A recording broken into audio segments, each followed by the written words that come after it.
अस्सलाम वालेकुम, वहीद हुसैन एक्सक्लूसिव में आपको खुशामदीद कहते हैं। मेरे साथ मौजूद है जनाब असदुल्ला खान साहब, सीनियर सहाफ़ी हैं आप, एंकर पर्सन हैं, प्राइम टाइम शो करते हैं 92 पे। बहुत शुक्रिया असद भाई, आपने टाइम दिया। सबसे पहले तो ये बताएँ कि जो पीटीआई ब करने जा रही है 27 सितंबर को, क्या वहाँ तक ये पहुँच पाएँगे या उससे पहले ही कोई फेडरल गवर्नमेंट के साथ कोई मामलात तय हो जाएँगे? क्योंकि मोहसिन साहब लगे हुए हैं, मोहसिन नकवी साहब वज़ीर दाखिला जो हैं, आज भी देखा गया है कि उनकी मुलाकात हुई है बैरिस्टर गौहर से, और कहा तो ये जा रहा है कि उनकी वालिदा की फातह ख़्वानी के लिए वो गए हैं, बट कि इस तरह की जब मुलाकातें होती हैं तो उसमें क्या बातचीत होती है, तो क्या ये वाक़ई में कुछ सीरियस थ्रेट है गवर्नमेंट के लिए? बहुत शुक्रिया भाई साहब। देखिए, पहली बात तो ये है कि ये लॉन्ग मार्च जो है, ये मेरे नज़दीक या जो मैंने मुख्तलिफ रहनुमाओं से बात की है, ख़ास तौर पर सोहेल आफरीदी साहब से, तो उनसे मुलाकात करने के बाद और ओवरऑल जो चीज़ें मेरे इल्म में आती हैं, उसके नतीजे में मैं ये समझता हूँ कि ये लॉन्ग मार्च सिर्फ एक ही सूरत में रुक सकता है, और वो सूरत ये हो सकती है कि इमरान खान खुद मना करें कि ये लॉन्ग मार्च नहीं करना, और इमरान खान साहब ये पैगाम कम अज़ कम बहनों के ज़रिए सोहेल आफरीदी साहब तक पहुँचाएँ और कहें कि ये लॉन्ग मार्च नहीं करना। यानी सोहेल आफरीदी कभी भी इसको अपने तौर पर कैंसिल नहीं करेंगे या अपनी ज़िम्मेदारी लेकर कैंसिल नहीं करेंगे। वो इसकी ज़िम्मेदारी इमरान खान के ऊपर या इमरान खान की बहनों के ऊपर डालना चाहेंगे, और वो कहेंगे कि हमें इमरान खान का पैगाम उनकी बहनों के ज़रिए मिला है कि लॉन्ग मार्च ना करें, इसलिए हम इस लॉन्ग मार्च को इमरान खान के हुक्म पर मौखर कर रहे हैं। लेकिन ये उसी सूरत में मुमकिन हो पाएगा अगर इमरान खान की उनकी बहनों से मुलाकात हो जाती है। हलीमा खान साहिबा या उनकी दूसरी बहनों में से कोई इमरान खान से जाके मुलाकात करें, तो फिर एक जवाब भी तहरीक इंसाफ के पास आ जाएगा कि देखें, हमारे इस लॉन्ग मार्च के नतीजे में इमरान खान की उनकी फैमिली से वो मुलाकात हो गई जो पिछले 8 महीने से नहीं हो पा रही थी। तो हमारे लॉन्ग मार्च को देखें, कामयाबी मिल गई कि बहनों से, फैमिली से मुलाकात हो गई, और अब हमारे ये फलां-फलां मुतालबे हैं। अब अगर ना मानेंगे तो फिर हम दोबारा तारीख देंगे और फिर से लॉन्ग मार्च के लिए आएँगे। तो ये सिर्फ़ उस सूरत में मुमकिन है। मेरे ख़्याल में ये किसी मोहसिन नकवी साहब की बैरिस्टर गौहर को दिलाई गई किसी भी यकीन दहानी की सूरत में मुमकिन नहीं है अब। ये उस वक़्त मुमकिन होता जब ये तारीख़ ना आती। तारीख़ आने से पहले अगर मोहसिन नकवी साहब को एश्योरेंस दे देते। मेरे इल्म में ये है कि मोहसिन नकवी की मुलाकात हुई थी उस वक़्त भी जब ये तारीख़ देने जा रहे थे। तो पीटीआई की लीडरशिप जब ने फ़ैसला कर लिया कि हम तारीख़ देने जा रहे हैं, तो मोहसिन नकवी साहब ने राब्ता किया और पीटीआई की लीडरशिप से, और उनसे राब्ता करके कहा कि आप ये लॉन्ग मार्च ना करें, उसके नतीजे में हम कोई रास्ता निकालते हैं। तो ये शर्त रखी गई थी, मोहसिन नकवी से कहा गया था पीटीआई की लीडरशिप की जानिब से, जिसमें सोहेल आफरीदी साहब ज़ाहिर है शामिल थे, कि अगर आप चाहते हैं कि हम लॉन्ग मार्च की तारीख 5 अगस्त के जलसे में ना दें, तो उसकी ये सूरत है कि आप कि इमरान खान की बहनों से मुलाकात करा दें। हम तारीख नहीं देंगे, मौखर कर देंगे। लेकिन इस बात का मोहसिन नकवी साहब ने कोई मुस्बत जवाब नहीं दिया था, और कोई सॉलिड जवाब देने के बजाय बस ये कह दिया कि अगर आप तारीख ना दें तो फिर हम देखते हैं। तो ये देखते हैं वाली वो ट्रक की बत्ती है जिसे पीटीआई थक चुकी है, और यही वजह है कि लॉन्ग मार्च का ऐलान किया गया है। और मेरा ये ख्याल है कि अभी तक पाकिस्तान तहरीक इंसाफ की जो लीडरशिप है, वो इस मामले में बहुत संजीदा है। अच्छा, असद भाई मुझे ये बताएं कि ये किस हद तक आप समझते हैं कि ये लॉन्ग मार्च जो है, अगर मिसाल के तौर पे हुकूमत जो है, जिस तरह से आपने खुद कहा कि लाल बत्ती के पीछे लगाया हुआ है इनको, पीटीआई को, तो फिर किस हद तक ये आप समझते हैं कि इस हुकूमत के लिए प्रॉब्लम हो सकती है? क्योंकि लास्ट टाइम जो हमने देखा था कि ज़ाहिर है वो डी चौक तो नहीं पहुँचे, लेकिन उससे पहले ही ये जो एरिया था between D chalk and Centaurus जो है, उस दौरान हमने देखा है कि ये सारा मामला हुआ था। तो आप क्या समझते हैं कि ये वाक़ई में कोई खतरा हो सकता है नून लीग की गवर्नमेंट के लिए? देखें, जब बहुत बड़ी तादाद में लोग निकल आते हैं ना, ये तो डिपेंड करता है भाई साहब कि कितने लोग निकलते हैं। 15,000 लोग निकलते हैं, 50,000 लोग निकलते हैं, या 1 लाख लोग निकल आता है। तो अगर तो पीटीआई 1 लाख से ज़्यादा लोग निकालने में कामयाब हो जाती है, तो फिर इसका रिज़ल्ट वो नहीं हो सकता जो पिछली मर्तबा हुआ था। फिर हुकूमत के लिए इतना आसान नहीं होगा उनको उस फ़ॉर्मूले के तहत हैंडल करना, जिस फ़ॉर्मूले के तहत पिछली मर्तबा हैंडल किया गया था। मुझे ये लगता है कि ये सारा पीटीआई पे डिपेंड डू करेगा कि यू कितने थिंक लोग ये निकलते हैं। फ़ॉर्मूला जो है use of force, do you think कि अब हुकूमत के लिए किसी भी सूरत में जो है वो उनकी फ़ेवर में जाएगा? अगर वो लेट अस से कि ये 26 नंबर चुंगी क्रॉस करके इस्लामाबाद में दाखिल हो जाते हैं, और ये फिर इनका ये प्लान होता है कि जी हम इसको बाय फ़ोर्स जिस तरह से इस हुकूमत का एक रहा है, उनकी एक स्ट्रैटेजी रही है, प्लान रहा है, मनसूबाबंदी रही है कि ताकत के ज़रिए जो है हमने अपोज़िशन की आवाज़ को बंद करना है। खामोश ही नहीं करना बल्कि बंद करना है। तो डू यू थिंक कि ये स्ट्रैटेजी इस दफ़ा जो है वो इनके हक में जाएगी या इनके खिलाफ भी जा सकती है? देखें, मेरा ख़्याल है कि PTI has nothing to lose now. अब देखिए ना, पीटीआई के पास तो इस वक़्त कुछ भी नहीं है। ना उनके पास सियासी स्पेस मौजूद है, ना उनके पास इमरान खान से मुलाकात करने का उनको को मौका मिल रहा है, ना फैमिली की मुलाकात, ना डॉक्टर्स की मुलाकात। तो पीटीआई अगर अपने ऑल आउट जाती है पूरे एहतजाज करने के लिए, तो वो क्या लूज़ करेंगे? ज़्यादा से ज़्यादा उनका लॉन्ग मार्च नाकाम हो जाएगा ना। एक एफर्ट करेंगे, लॉन्ग मार्च नाकाम हो जाएगा। लेकिन अगर लॉन्ग मार्च नाकाम होता है विद सम कॉन्सिक्वेंसेस, जो 26 नवंबर को पिछली मर्तबा हुए थे, तो उसमें आप देखिए कि हुकूमत, आपने सही कहा कि हुकूमत भी इस वक्त उस तरह की पोजीशन में नहीं है कि बहुत आसानी के साथ ये कर पाएगी। उस वक्त कर लिया, चले हो गया। लेकिन अब हालात मुल्क के मुख्तलिफ हैं। एक तो हुकूमत की अपनी पोजीशन उतनी स्ट्रांग नहीं रही जितनी उस वक्त थी। अभी हमने देखा कि हुकूमत से बहुत सारे मुतालबात हैं, गुड गवर्नेंस के मुतालबात हैं। गवर्नमेंट गुड गवर्नेंस नहीं दे पा रही, इकोनॉमी को ठीक करने पीपल्स के पार्टी मुतालबात का हैं। जो मौक़िफ़ है, जो इस वक़्त ब बिलावल ने उल्टी गिनती। जो एक बिल्कुल एक फ़ोर्सफुल किस्म की language during election campaign in Kashmir जो यूज़ की है, तो उसके बाद तो डेफ़िनेटली ब इनकी इनकी जो कुर्सियाँ हैं, वो तो हिल रही होंगी डेफ़िनेटली। हाँ, और देखिए ना, फिर पीपल्स पार्टी ने जब ये कहा कि उल्टी गिनती, और फिर गवर्नेंस पर सवाल उठे, और फिर कहा गया सिस्टम कोलैप्स कर गया है। अगरचे उसको डैमेज कंट्रोल करने की मोहसिन नकवी साहब ने कोशिश की, लेकिन बहरहाल अभी बहुत सारे लोग ये बिलीव करते हैं कि मोहसिन नकवी साहब की वो बात दुरुस्त थी कि सिस्टम कोलैप्स कर गया है। वो अलग बात है, वो कहते हैं सिस्टम तो कोलैप्स कर गया, मैं इस बात पे कायम हूँ, लेकिन शहबाज शरीफ हुकूमत पूरी करेंगे। मगर कैसे? जब सिस्टम ही कोलैप्स कर गया तो हुकूमत के वो पूरी कैसे करेंगे? फिर पीपल्स पार्टी ने देखे ना, कश्मीर के इलेक्शन में एक बात को बार-बार दोहरा के लोगों के ज़हनों में यह बात बिठा दी है कि ये तो फॉर्म 47 वाले हैं। तो मुख्तलिफ वजूहात की बिना पर हुकूमत के पास अखलाकी जो यानी अखलाकी जो पावर होती है, उसमें बहुत कमी वाक़ हो गई है। वो फॉर्म 47 यानी ये रजिस्टर करने में पीपल्स पार्टी कामयाब रही है कि ये तो फॉर्म 47 की पैदावार है। जब पीटीआई कहती थी तो कोई मानता नहीं था। पता सबको था, लेकिन पीपल्स पार्टी कह रही है तो अब ना मानने की गुंजाइश नहीं है। तो इन तमाम बैगेज, इस बोझ के साथ और इस बैगेज के साथ, क्या ये आसान होगा उसी तरह से गोली चलाना डी चौक पे, जिस तरह से पिछली मर्तबा हुआ था? अव्वल तो ये प्लान यूं नहीं है कि डी चौक आ रहे हैं पाकिस्तान तहरीक इंसाफ के लोग। वो एक डिफरेंट प्लान के साथ आ रहे हैं। वो प्लान क्या है? अपने कार्ड्स को उन्होंने सीने से लगाया हुआ है। या तो वो, मैंने पिछले दिनों सुहेल हाफिज़ी साहब से पूछा, मैंने कहा कि हमें चलें, आप प्लान तो मैं कहूँगा भी तो आप नहीं बताएंगे, लेकिन इतना बता दें कि प्लान बन चुका है या अभी बनना है। तो उन्होंने कैटेगोरिकली मुझे फौरन जवाब दिया कि नहीं, प्लान तो बन चुका है कि क्या करना है, कहाँ आना है, कैसे करना है। और उन्होंने कहा कि ये उस तरह नहीं होगा जिस तरह पिछली मर्तबा हुआ था। अब वो एक डिफरेंट प्लान के साथ आना चाहते हैं। और ये प्लान किस हद तक कामयाब रहता है, मेरा ख्याल है कि गवर्नमेंट के लिए भी इतना आसान नहीं है कि अब जिस तरह से पिछली मर्तबा हुआ था वो करे। तो इसलिए कम अज़ कम नतीजा भी अगर पीटीआई इसमें निकालती है, तो वो ये है कि इस गवर्नमेंट को मज़ीद कमज़ोर करेगी।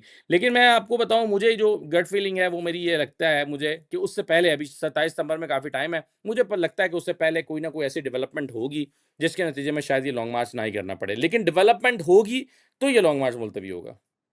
अच्छा, मैं मुझे एक बात जो है वो ज़ाहिर है कि इस गवर्नमेंट को इमरान खान की सूरत में उनको मालूम है कि उसकी एक स्ट्रेंथ है, उसकी बातों के अंदर भी एक वज़न है। वो क्या बात करते हैं, वो किस तरह से करते हैं, वो एक अलहदा बहस है। और हुँ। किस हद तक उसके अंदर जो है वो पॉलिटिकल वैल्यू या पब्लिक वैल्यू जो उसको डाली जा सकती है, बट स्टिल वो आप देखें जब उनको निकाला गया और जब तक उनकी अरेस्ट हुई ड्यूरिंग दैट पीरियड जितने भी उन्होंने जाके जलसे किए जहाँ-जहाँ भी, उनकी जो फिज़ोलॉजी थी, उनकी जो लैंग्वेज थी वो इतनी स्ट्रॉन्ग थी कि यानी काफ़ी मज़बूत लोगों को भी काफ़ी ज़्यादा परेशानी का सामना करना पड़ रहा था। तो मुझे ये समझ नहीं आती कि क्यों गवर्नमेंट जो है वो इमरान खान से लोगों को मिलने में वो उनको ये मसला है जी कि बाहर आके वो फिर वो प्रेस कॉन्फ्रेंस करते हैं या अपने मीडिया जो जो भी उनके लोग हैं, जिनको वो कहते हैं कि जी ये पीटीआई के स्पोक्सपर्सन जर्नलिस्ट हैं, तो उनके ज़रिए ये बातों को फैलाते हैं और वो फिर गवर्नमेंट के लिए एक नैरेट अगेंस्ट द गवर्नमेंट एक नैरेटिव क्रिएट करते हैं, बट देन व्हाट? आप उनकी मुलाकात करवा दें तो उससे क्या मसला हो सकता है? बिकॉज़ एक वक़्त था कि पीटीआई इमरान खान की रिहाई के हवाले से जो थे वो काफ़ी ज़्यादा पुरजोश थे, इंक्लूडिंग जिस तरह से अदालतों के अंदर केसेस परस्यू कर रहे थे, स्ट्रीट्स के ऊपर भी डिमांड कर रहे थे, पार्लियामान के अंदर भी बात कर रहे थे, बट अब उनको आप इस जगह पे ले आए हैं कि आप उनसे मुलाकात ही करवा दें, तो गवर्नमेंट को क्या खतरा हो सकता है मुलाकात ना करवाने? देखें, मुलाकात कराने या ना कराने का फ़ैसला भाई साहब गवर्नमेंट ने तो करना नहीं है। और 9 और 8 सॉरी, दो 2 दिसंबर को जब डॉक्टर उज़्मा की इमरान खान से मुलाकात के बाद उन्होंने बाहर निकल के गुफ्तगू की थी, उसमें भी उन्होंने शहबाज शरीफ को तो कुछ कहा नहीं था। तो इसलिए ये मामला जो है वो मुक़तदरा और पीटीआई के दरमियान है, या इमरान खान के दरमियान है, या उनकी फैमिली के दरमियान। तो गवर्नमेंट ने तो ये फ़ैसला शहबाज शरीफ ने करना है कि मुलाकात हो या ना हो। जिस दिन होनी होगी उस दिन शहबाज शरीफ के फ़रिश्तों को भी खबर नहीं होगी। और देखें, अब तो अलीमा खान ने ये कह दिया है, पहले सोहेल आफरीदी साहब ने कहा कि मैं गारंटी देता हूँ कि इमरान खान की बहनें मिलेंगी तो बाहर आकर बात नहीं करेंगी, सियासी गुफ्तगू नहीं करेंगी। तो हमने फ़ौरी तौर पर ये सवाल उठाया। हमने कहा कि जी, इमरान खान की बहनों की गारंटी आप कैसे दे सकते हैं? ये बात उन्हें खुद कहनी चाहिए। और फिर ये हुआ कि अलीमा खान साहबा ने ये कह दिया कि जी, हम हमारी मुलाकात कराएँ हमारे भाई से, हम बाहर निकल के कोई सियासी बात नहीं करेंगे। तो यानी उन्होंने ये यकीन दिला दिया कि 2 दिसंबर 2025 जैसी कोई बात दोबारा नहीं कही जाएगी। तो अब तो मुलाकात करने में कोई हर्ज नहीं है। तो फिर सवाल उठते हैं कि अब मुलाकात क्यों नहीं हो रही? जब ये यकीन दहानी करा दी गई तो मुलाकात कराने में क्या हर्ज है? अब क्या ही कर लेंगी बहनें बाहर आकर इमरान खान से मुलाकात करने के बाद, जब उन्होंने कोई सियासी बात ही नहीं करनी। ज़्यादा से ज़्यादा पार्टी के लिए कोई पैगाम ले आएँगी, और उससे भी क्या हो जाएगा? अच्छा, लेकिन अब सवालात पैदा हो रहे हैं इमरान खान की सेहत के हवाले से, कि इमरान खान की सेहत ठीक नहीं है।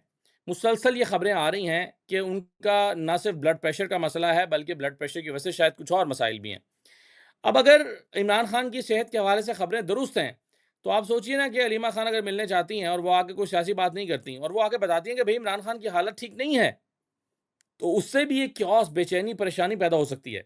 आपको याद होगा कि जब इमरान खान की आँख का मसला आया था, फरवरी 26 फरवरी को 24 और 25 के दरमियान रात को इमरान खान को लाया गया, 26 को फिर मैंने खबर दी और बताया कि इमरान खान को आँख का मसला हो गया है। उसके और वो छुपाया गया। हालाँकि उसके बाद पीएम से एक जो है वो बयान जारी भी किया जाता रहा कि वो आए थे, उनको दूसरी डोज़ दे दी गई, फिर तीसरी डोज़ दे दी गई। लेकिन पहली मर्तबा क्यों छुपाया गया? वो छुपाया इसलिए गया कि इमरान खान की बीमारी का पता बाहर जाकर तब चले जब वो ट्रीट हो चुके हों। जब उनकी हुँ। सेहत दोबारा से ठीक हो जाए फिर पता चलना चाहिए। तो आज भी क्या इमरान खान की मुलाकात इसलिए नहीं कराई जा रही कि इमरान खान एक मर्तबा सेहतयाब हो जाएँ, फिर उनकी फैमिली से मुलाकात हो, फिर वो बाद में बताएँ कि हाँ, मैं बीमार रहा हूँ लेकिन अब ठीक हूँ, तो उसका इतना मसला नहीं होगा। लेकिन आज मुलाकात हो जाए और आज वो कह दें कि मेरी तबीयत बिल्कुल ठीक नहीं है, मुझे ये फलाँ मसाइल पैदा हो गए हैं, तो ज़ाहिर है उसके नतीजे में एक एक पार्टी के अंदर या कारकुनों के अंदर एक बहुत बेचैनी पैदा हो जाएगी। तो ऐन मुमकिन है ये मुलाकात इसलिए अब ना कराई जा रही हो, क्योंकि और तो इस मुलाकात से अब कोई खौफ नहीं है।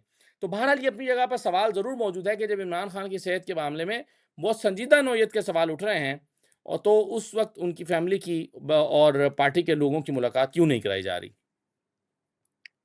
अब मुझे ये काइंडली बताइएगा कि पार्टी की जो इस वक़्त पोज़ीशन है पीटीआई की, उसमें डू यू थिंक कि बिकॉज़ नेचुरली पार्लियामेंट के अंदर जो पार्टी है, उसका अपना एक स्ट्रेंथ भी है और पॉइंट ऑफ व्यू भी है। जो ऑर्गनाइज़ेशन स्ट्रक्चर है, जिसमें सलमान राजा साहब शामिल हैं, बाकी लोग हैं, जो पार्लियामेंट का हिस्सा नहीं है, उनका एक कहा ये जाता है कि धड़ा है। इसी तरह से बहनें हैं, उनका अपना एक मौक़िफ़ है, उनके साथ कुछ पार्टी के लोग जो हैं वो एसोसिएटेड हैं।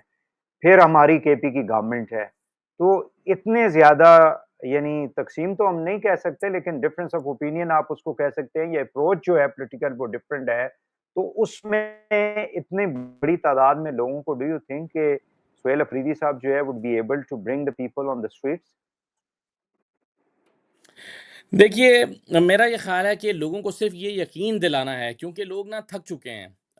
इमरान खान की रिहाई के हवाले से चलने वाली किसी भी मूवमेंट के से उन्हें लगता है कि ये लोग सिंसियर नहीं हैं, शक का इज़हार करते हैं अपनी पार्टी के लोगों हुँ, पे। लोगों को लगता है कि हम निकलेंगे तो हमें ये रास्ते में बेच देंगे या रास्ते में छोड़ देंगे, जैसे अली मीन गंडापुर ने किया। लोगों को ये शिकवा हुआ, हम गए, हमने रास्ते खुलवाए, हमने अपनी जानों पर ज़ुल्म बर्दाश्त किया। लेकिन हमारी इस मूवमेंट को नतीजा ख़ैज़ होने से पहले ही हमें छोड़कर भाग गए। लोग अब वो शेर आया के नारों से थक चुके हैं। अब लोगों को लगता है कि यानी लोगों को अब ये यकीन नहीं आता, कोई कहता है कि मैं निकलूँगा इमरान खान के लिए, तो लोग मानने को तैयार नहीं है कि नहीं, तुम झूठ बोल रहे हो, तुम फ्रॉड कर रहे हो। जिस दिन लोगों को ये यकीन हो गया कि हाँ, इस मर्तबा ये ठीक कह रहे हैं और वाक़ई निकलना चाहते हैं, तो मेरा ख़्याल है कि 1 लाख लोगों को निकालना पाकिस्तान तहरीक-ए-इंसाफ़ के लिए कोई मसला नहीं है। ये 20-25 हज़ार लोग तो उनको इस्लामाबाद और पिंडी से ही मिल जाएँगे। कार ब प पाकिस्तान भर से यहाँ पर बहुत बड़ी तादाद में यूथ जो है, स्टूडेंट्स, वो यहाँ पढ़ने के लिए आती है। वो ऑलरेडी यहाँ हॉस्टल्स में मौजूद होते हैं। यहाँ पर हॉस्टल्स रावलपिंडी के, इस्लामाबाद के हॉस्टल्स भरे होते हैं और सारी यूथ जो है, पीटीआई इस मर्तबा कोशिश बेडरेस ही यूथ को कर रही है, बुला ही यूथ को रही है कि यूथ आए। वो नहीं कह रहे कि फैमिलीज़ निकलें और बच्चे निकलें और बुज़ुर्ग निकलें, वो कहते हैं यूथ, हमारा टारगेट ही यूथ है कि यूथ निकले। तो अब एक अच्छी तादाद तो उनको यहाँ से पिंडी से मिल जाएगी, लेकिन यकीन दिलाना पड़ेगा सोहेल आफरीदी साहब को कि भाई मैं निकलने के लिए तैयार हूँ। इन खबरों का खात्मा करवाना होगा कि पता नहीं, जैसे आपने भी आज आगाज़ किया, कि होगा क्या नहीं होगा। लोग सवाल करते हैं ये लॉन्ग मार्च होना भी है या नहीं होना। जब पीटीआई अपने कारकुनों को ये यकीन दिलाने में कामयाब हो गई कि भाई ये हो रहा है, ये लॉन्ग मार्च होने जा रहा है हर कीमत में और छोड़कर नहीं जाएंगे रास्ते में। मेरी जब सोहेल आफरीदी जब चीफ मिनिस्टर बने थे, जब मेरी पहली मुलाकात थी उनसे, पहली मुलाकात चीफ मिनिस्टर बनने के बाद, मैंने उनसे सवाल किया था उस वक्त। मैंने कहा क्या गलती की थी अली अमीन गंडापुर ने, अगर आप होते तो क्या करते। तो उन्होंने कहा कि अगर मैं होता तो मैं ये करता कि मैं उठ कर ना जाता। तो मैंने कहा कि गोलियां चल रही थी। उन्होंने कहा कि भले ही गोली चल रही थी मगर मैं जा नहीं सकता था, मैं वहां से ना जाता। तो अब ये तो फिर इम्तिहान है अब सोहेल आफरीदी साहब का। तो मेरा ये ख्याल है कि अगर वो कारकुनों को ये कन्विंस करने में कामयाब हो जाते हैं कि भाई हम आ रहे हैं, पूरी नीयत के साथ आ रहे हैं, पूरी दलेरी के साथ आ रहे हैं, हुकूमत का मुकाबला करने के लिए आ रहे हैं या अपने मुतालबात को मनवाने के लिए आ रहे हैं, तो मेरा ख्याल है लोग उनके साथ निकलेंगे। कम अज़ कम इतने ज़रूर निकलेंगे कि जिससे एक अच्छा तगड़ा लॉन्ग मार्च बन जाए। आप देखें ना कितने लोग थे नवाज़ शरीफ साहब के साथ जो जजेस का जो है वो बहाली वाला रिस्टोरेशन मुतालबा थी। उन्होंने मनवा लिया था। लेकिन फ़र्क सिर्फ़ ये था उस वक़्त कि एस्टैब्लिशमेंट जो है उसने अपना वज़न नवाज़ शरीफ के पलड़े में डाला था। आज पीटीआई के पलड़े में वो वज़न नहीं है, सिर्फ़ ये फ़र्क है। लेकिन जब आप बहुत बड़ी तादाद में लोगों को लेकर आते हैं, तो ज़ाहिर है फिर पाकिस्तान में ही कुछ लोग बैठ के ये भी तो सोचते हैं ना कि भाई इनका अब क्या किया जाए? इतने लोग हैं, इनको मारा तो नहीं जा सकता, मुल्क के हालात पहले साज़गार नहीं हैं, आज़ाद कश्मीर अभी तक काबू में नहीं आ रहा, चीज़ें वहाँ पर ख़राब हैं, बलूचिस्तान में चीज़ें ठीक नहीं हैं, खैबर पख्तूनख्वा के कई अज़ला इस वक़्त अमली तौर पर वहाँ पर जो है वो रात को मौलाना फज़ल रहमान साहब कहते हैं कि गवर्नमेंट की कोई रिट नहीं रहती। तो क्या हम एक नया महाज़ खोल सकते हैं? खैबर पख्तूनख्वा में नाराज़ी का एक बहुत बड़ा एलिमेंट ऑलरेडी मौजूद है।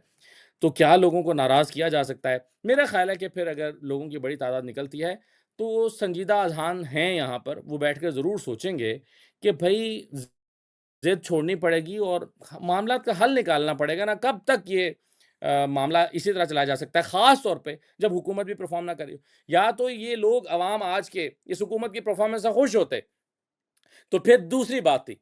फिर कहते हैं हाँ, इमरान खान के साथ ज़ुल्म तो हो रहा है लेकिन चलो ये परफ़ॉर्म तो कर ही रहे हैं ना। आई थिंक अब कि तो वो भी नहीं है। ये जो जी हाँ, मोहसिन नकवी साहब का जो स्टेटमेंट था, आई थिंक कि ज़ाहिर है एक फेडरल मिनिस्टर हैं, then he is you know उनके बारे में जो एक तासुर है कि वो बहुत क्लोज़ हैं मुक़तदरा के, तो उस तनाज़ुर में उस स्टेटमेंट ने ज़ाहिर है कि शहबाज़ शरीफ साहब की हुकूमत को काफ़ी ज़्यादा जो है सियासी एतबार से, मॉरल एतबार से उनको डैमेज किया। मुझे ये जो फवाद चौधरी साहब हैं, रिसेंटली इन इन बाकी भी इनके जो लोग हैं, इनके साथ जो हैं बैरिस्टर सैफ वगैरह, इसमाइल ये गए थे, अदालत भी गए थे मुलाकात के हवाले से भी, और कल भी उन्होंने एक स्टेटमेंट दी है कि हम कोशिशें करेंगे कि गवर्नमेंट और सोहेल अफरीदी साहब जो हैं वो किसी यानी एग्रीमेंट के ऊपर, अंडरस्टैंडिंग के ऊपर पहुँच जाएँ, बजाए इसके कि ये मामला जो है वो यहाँ तक लॉन्ग मार्च तक पहुँचे। तो ये जो ग्रुप है, do you think they can play a role, वो जो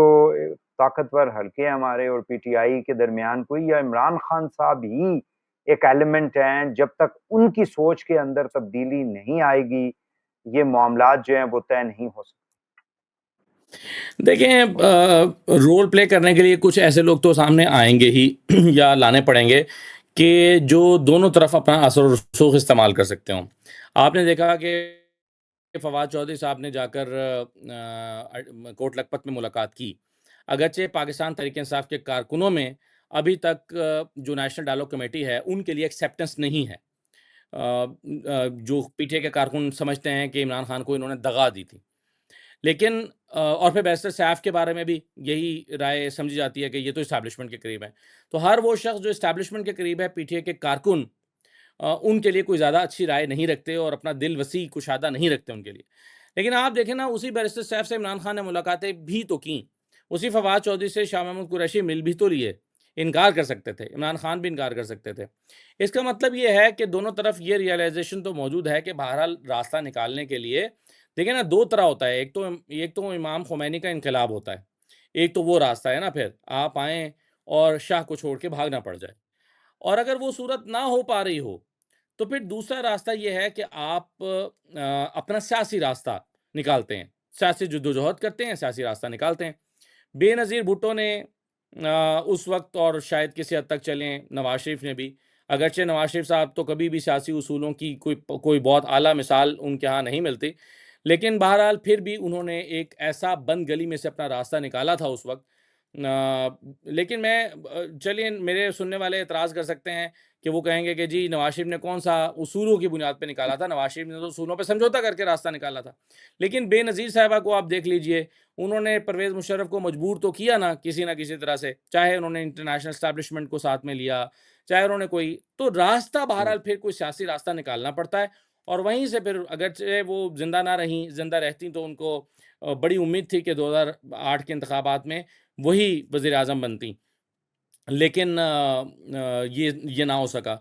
तो मैं समझता हूँ कि पीटीआई अगर इनकलाब बर्पा नहीं कर सकती तो फिर सियासी रास्ता निकालना चाहिए और सियासी रास्ता निकालने के लिए कोई ऐसे ही लोग अपना किरदार अदा कर सकते हैं, जो नेक नियति के साथ मुल्क के हालात में बेहतरी के लिए ऐसे लोग जो मसलन वो बैरिस्टर गौहर भी हो सकते हैं। मैं ये नहीं कहता कि बैरिस्टर गौहर को पीटीआई के लोग भी एक्सेप्ट करते हैं। बैरिस्टर गौहर दूसरी जानिब भी बहुत ही पसंद किए जाते हैं और समझा हुँ। जाता है कि बैरिस्टर गौहर बहुत रैशनल आदमी है, लॉजिक को मानते हैं, समझते हैं बात को। तो फिर ऐसे लोगों को देखें ना, कुछ ना कुछ उन लोगों को डू भी डू फेस डू सेविंग तो यू मिलनी ही थिंक चाहिए। असद साहब के डू यू थिंक कि हो सकता है कुछ जगहों के ऊपर जो है वो इस तरह की सोच पाई जाती हो बट ज़ाहिर है कि देखें ना इमरान खान का जो अ, झगड़ा था वो शरीफ फैमिली के साथ था और उन्होंने इलेक्शन से पहले जो कुछ हुआ थ्रू कोर्ट्स और फिर उसके बेनिफिशियरी भी वो रहे 18 के इंतखाबात के अंदर और इस वक़्त जबकि नून लीग जो है वो इस सिस्टम में मेजर बेनिफिशियरी जो है वो तो पीएमएलएन और शरीफ फैमिली है ना। और डेफ़िनेटली जिस तरह से उनके साथ जो कुछ इमरान खान की गवर्नमेंट में हुआ जिन लोगों के साथ, यानी राना सनाउल्लाह जो है वो ज़ाहिर है कि वो कहते 15 किलो हेरोइन जो है वो गाड़ी में लेके घूम रहे थे और पकड़े गए मोटरवे के ऊपर। तो इस तरह की मतलब there are so many other examples. तो डू यू थिंक कि कुछ हो सकता है कि कुछ जगहों के ऊपर करना भी चाह रहे हों कुछ इमरान खान के लिए बट ज़ाहिर है कि उसका जो नुकसान है सियासी एतबार से, वो पीएमएलएन को और मौजूदा गवर्नमेंट को होगा, लिहाज़ा वो इसके रास्ते में ज़ाहिर है कि रुकावट तो होंगे। जी, भाई साहब देखें ना, जिस दिन एस्टैब्लिशमेंट की और पीटीआई की इमरान खान की सुलह हो गई, उस दिन आपको नून लीग कहीं नज़र ही नहीं आएगी। आज इनके हालात ग्राउंड पर इतने कमज़ोर हो चुके हैं, इसलिए शहबाज शरीफ साहब, नवाज़ शरीफ साहब, मरीम नवाज़ साहिबा, पूरी पीएमएलएन और उनके मिनिस्टर्स कभी नहीं चाहेंगे कि पीटीआई और एस्टैब्लिशमेंट के दरमियान मुज़ाकरात कामयाब हों। हुँ, क्योंकि इन मुज़ाकरात की नाकामी से ही नून लीग का मुस्तकबिल जुड़ा हुआ है। जिस दिन मुज़ाकरात कामयाब हो गए, इमरान खान बाहर आ गए, तो शहबाज शरीफ साहब की और पीएमएलएन की क्या सियासी हैसियत उस दिन होगी ग्राउंड के ऊपर।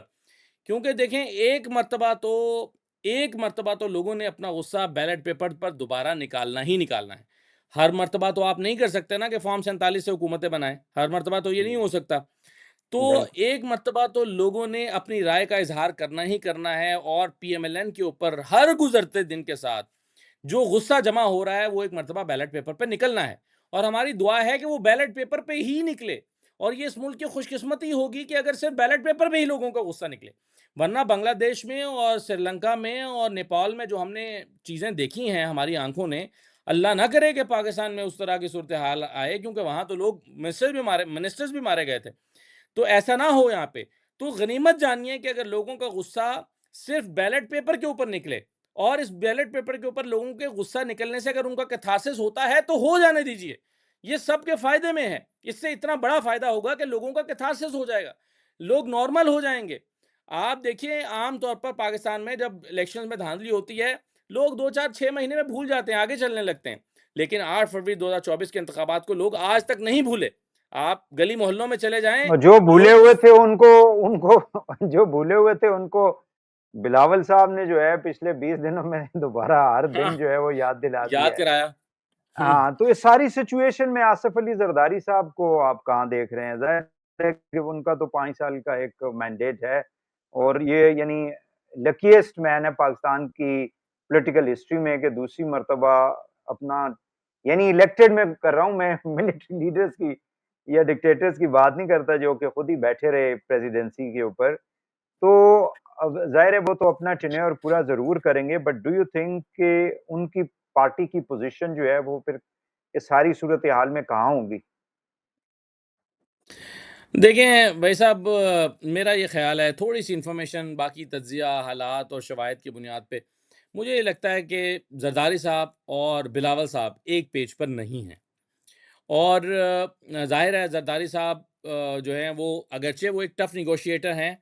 ज़रदारी साहब को ये फ़न आता है कि वहाँ पर जाकर डील करते हैं जहाँ पर वो अपना बहुत सारा सियासी फ़ायदा गेन कर चुके हों। पहले वो ये दिखाते हैं कि वो झुकने के लिए तैयार नहीं हैं, लेकिन जहाँ जाके वो मानेंगे, वहाँ पर जाकर वो अपने लिए बहुत कुछ हासिल करेंगे तो मानेंगे। पिछली मर्तबा भी जहाँ जाकर वो माने हैं, वहाँ पर उन्होंने अपने लिए सदारत हासिल की है, अपने लिए गवर्नरशिप्स हासिल की हैं, अपने लिए आईनी ओहदे हासिल किए हैं। उससे पहले पीडीएम के लिए भी जहाँ वो माने थे, तो वहाँ पर भी उन्होंने बहुत कुछ हासिल किया था, बेटे को वज़ीर ख़ारजा बनाया था। अब वो जहाँ जाकर मानेंगे, वो हर चीज़ पर मान सकते हैं, हर चीज़ पर कॉम्प्रोमाइज़ कर लेंगे। सूबों पे भी कर लेंगे, 18वीं तरमीम पे भी कर लेंगे, एनएफसी पे भी कर लेंगे, लेकिन एक शर्त पे कि उनका बेटा वज़ीर-ए-आज़म बने। लेकिन बिलावल साहब समझते हैं कि वज़ीर-ए-आज़म तो वो बनना चाहते हैं, और कहीं न कहीं वो थोड़ी लचक भी दिखा सकते हैं। लेकिन कुछ चीज़ों पर वो समझते हैं कि पीछे नहीं हटा जा सकता। बिलावल साहब का ख़्याल है कि कराची नहीं दिया जा सकता, अर्बन सिंध नहीं दिया जा सकता। उनका ख़्याल ये है कि 18वीं तरमीम जो है वो हमारी असास है। इस पर जो है वो समझौता नहीं किया जा सकता। तो बिलावल साहब और ज़रदारी साहब मुझे लगता है कि एक पेज पर नहीं है, अगरचे ज़रदारी साहब अभी तक बिल्कुल ख़ामोश बैठे हैं। कहीं पर उन्होंने अपना कोई एक्सप्रेशन नहीं दिया है इस हवाले से। बिलावल साहब दे रहे हैं, एक्सप्रेशन दे रहे हैं अभी, अब मुख्तलिफ़ मौके पर दे रहे हैं। तो या तो एक ऐसी गेम तैयार हो रही है जिसको हम जानते ही नहीं हैं। मिसाल के तौर पर या तो बिलावल साहब किसी नए रोल में आने वाले हैं, लीडर ऑफ द ऑपोजिशन। एक स्ट्रक्चर तब्दील होने वाला है मौजूदा पार्लियामेंट का, उसमें उनका कोई रोल आने वाला है। या तो फिर वो जो कुछ कर रहे हैं वो एक स्क्रिप्ट के तहत ही कर रहे हैं, या फिर उनके अंदर का थोड़ा-सा बागी जो उनकी माँ माँ की तरफ से जरासीम आए होंगे, या फिर वो उनको तंग कर रहे हैं और वो समझते हैं कि नहीं, जमहूरी तो बहरहाल हमें होना ही चाहिए। अब देखें ना, जमहूरियत का नारा बेनज़ीर साहिबा ने सारी उम्र लगाया और उसके लिए जिद्दोजहद भी की, और उसके लिए मुश्किलात भी सही, और उन्होंने किसी हद तक अपने वो उसूलों पर डटी भी रहीं। हाँ, अलबत्ता बातचीत का दरवाज़ा उन्होंने कभी बंद नहीं किया। तो बिलावल साहब को देखना है कि उनको अपनी वालिदा के नक्शे कदम पर चलना है या अपने वालिद के। अच्छा फाइनली मुझे ये काइंडली बता दें कि एक बड़ा इम्पोर्टेंट एलिमेंट शायद हमने वो जो है वो डिस्कस करना ज़रूरी है और आपका व्यू भी लेना। मौलाना साहब जो हैं वो किस हद तक डू यू थिंक कि ये जो मार्च हो रहा है पीटीआई वालों का, उसमें कोई एलिमेंट बन सकते हैं या कोई अपना वज़न डाल सकते हैं और अगर वो डालते हैं, तो फिर इस हुकूमत के लिए कितनी यानी मुश्किलात के अंदर इज़ाफ़ा हो सकता है और एहतजाज या मार्च जो है कामयाबी की तरफ जा सकता है? देखिए, मुझे मौलाना फज़लुर रहमान साहब के बारे में 1% डाउट नहीं है अपनी राय कायम करने में। मैं ये नहीं कहूँगा कि या यूँ होगा या वो होगा या ऐसे हो जाएगा, वैसे हो जाएगा। मौलाना फज़लुर रहमान साहब के बारे में मेरी राय बिल्कुल क्लियर है, विदाउट एनी डाउट। मौलाना फज़लुर रहमान साहब उस दिन सड़क पर निकलेंगे, वैसे तो हल्के-फुल्के जलसे होते रहते हैं, लेकिन हुकूमत को गिराने के लिए उस दिन सड़क पर निकलेंगे जिस दिन माहौल और हालात तब्दील हो चुके होंगे। हवा का रुख बदल चुका होगा, उन्हें यकीन हो जाएगा कि अब हालात का रुख बदल गया है। सुबह 10 बजे हालात का रुख बदलेगा, वो 12 बजे सड़कों पर निकल आएंगे। उन्हें जिस दिन ये गुमान हो जाएगा या इत्तला हो जाएगी कि कल सुबह का सूरज मशरिक से नहीं निकलेगा, मगरिब से निकलेगा, उस रात को मौलाना फजल रहमान साहब इनकलाबी होंगे। उस रात को वो निकल आएंगे सड़कों पर, लेकिन जब तक उन्हें यकीन नहीं होगा, वो अपनी एनर्जीज को कभी वेस्ट नहीं करेंगे। हाँ, हल्के फुल्के जलसे और जलसों में हल्के फुल्के बयानात वो देते रहेंगे। हुकूमत को गिराने के लिए सिर्फ वो उस दिन निकलेंगे जिस दिन उन्हें लगेगा, जैसे उन्होंने मान लिया ना कि इमरान खान के लिए वो आए भी थे, पहले कश्मीर हाईवे पर बैठे भी थे, धरना दिया भी था, लेकिन हुकूमत गिराने नहीं आए थे। लेकिन उन्होंने मान लिया कि फिर हमें बुलाया गया, हमें जनरल बाजवा ने और जनरल फैज हमीद ने कहा कि ये पीडीएम बनाओ और इस हुकूमत को घर भेजो। उस दिन मौलाना फजल रहमान इनकलाबी हो गए, बाहर निकल आए। तो ये मौलाना फजल रहमान की सियासत का एक तरीकाकार है जो एक ज़माने से चला आ रहा है, अब भी उसमें कोई तब्दीली मुतवक्के नहीं है। आप ये ना सोचिए कि पीपल्स पार्टी पर मुश्किल वक्त चल रहा होगा, मौलाना फजल रहमान साहब उनके साथ आकर खड़े हो जाएंगे। इतने नादान नहीं है मौलाना फजल रहमान साहब। बहुत शुक्रिया सदुल्ला खान साहब, thank you very much, appreciated your presence, बहुत शुक्रिया, थैंक यू वेरी मच।